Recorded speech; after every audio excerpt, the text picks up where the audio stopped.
साल 2050। लंका अब सिर्फ एक सोने की नगरी नहीं, बल्कि एक साइबरनेटिक साम्राज्य थी। इसकी गगनचुंबी इमारतें नैनो टेक्नोलॉजी से बनी थीं, जो खुद को मरम्मत कर सकती थी। पूरे शहर को एक अदृश्य ऊर्जा शील्ड ने घेर रखा था, जिसका एआई हर सेकंड अपना इंक्रिप्शन बदलता था। कोई भी हमला इसे भेद नहीं सकता था। लंका के आकाश में हजारों सर्विलांस ड्रोन मंडरा रहे थे, जो हर हरकत पर नजर रखते थे, और जमीन पर रोबोट राक्षसों की एक अजेय सेना तैनात थी। रावण अब केवल एक असुर नहीं था, बल्कि एक सुपर इंटेलिजेंट एआई में तब्दील हो चुका था।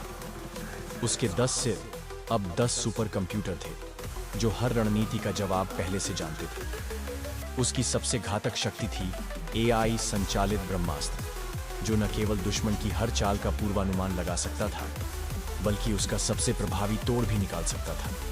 लेकिन इस युद्ध में केवल तकनीक नहीं थी, धर्म भी था। भगवान राम अब केवल मर्यादा पुरुषोत्तम नहीं, बल्कि एक हाईटेक योद्धा थे। उनका धनुष अब एक लाइटनिंग इन्फ्यूज्ड एनर्जी वेपन था, जिसमें एआई पावर्ड टारगेटिंग सिस्टम था। उनके बाण विद्युत गति से चलते और किसी भी साइबरनेटिक ढाल को भेद सकते थे। वानर सेना अब साधारण योद्धा नहीं रही, वे बायोनिक अपग्रेड्स के साथ योद्धा बन चुके थे, जिनके पास इंफ्रारेड दृष्टि और प्लाज्मा गन थी। हनुमान अब एक साइबरनेटिक वॉरियर थे। उनका शरीर नैनो टेक्नोलॉजी से लैस था, जिससे वे पहले से 10 गुना अधिक ताकतवर और तेज थे। वे सुपरसोनिक गति से उड़ सकते थे, और उनके वार में इतनी शक्ति थी कि एक ही घूंसे में रोबोट राक्षसों को चकनाचूर कर सकते थे। युद्ध प्रारंभ हो चुका था। वानर सेना ने प्लाज्मा गनों से लंका की सुरक्षा ढाल को भेदने का प्रयास किया।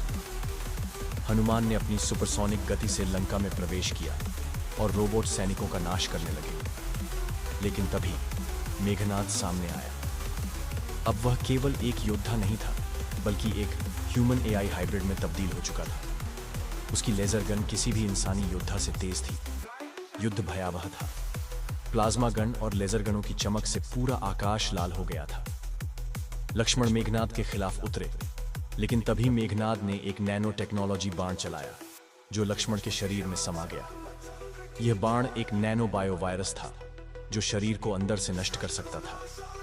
तुरंत संजीवनी बूटी लेने निकले, लेकिन इस बार संजीवनी इस वायरस को रोक नहीं सकती थी। लक्ष्मण के शरीर में नैनो रोबोट्स तेजी से फैल रहे थे। तभी राम ने डीएनए हीलिंग प्रोग्राम को सक्रिय किया, जिसने नैनो वायरस को मिटा दिया और लक्ष्मण की हालत सुधरने लगी। लेकिन असली चुनौती अभी बाकी थी। रावण अपने सिंहासन पर बैठा था।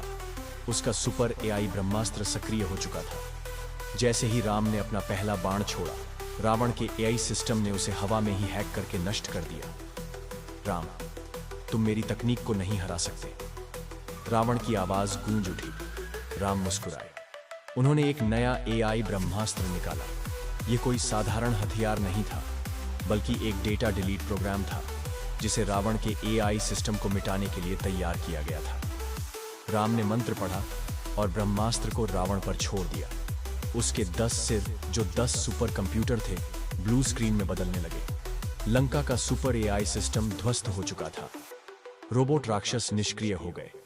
वानर सेना ने विजय की गर्जना की। हनुमान और लक्ष्मण राम के पास खड़े थे। राम ने आकाश की ओर देखा। आज धर्म ने तकनीक को नहीं हराया था, बल्कि दिव्यता और तकनीक का संतुलन बनाया था। तो सवाल यह है, अगर रामायण 2050 में होती, तो क्या सच में धर्म जीतता या एआई का राज होता? आपके विचार क्या हैं?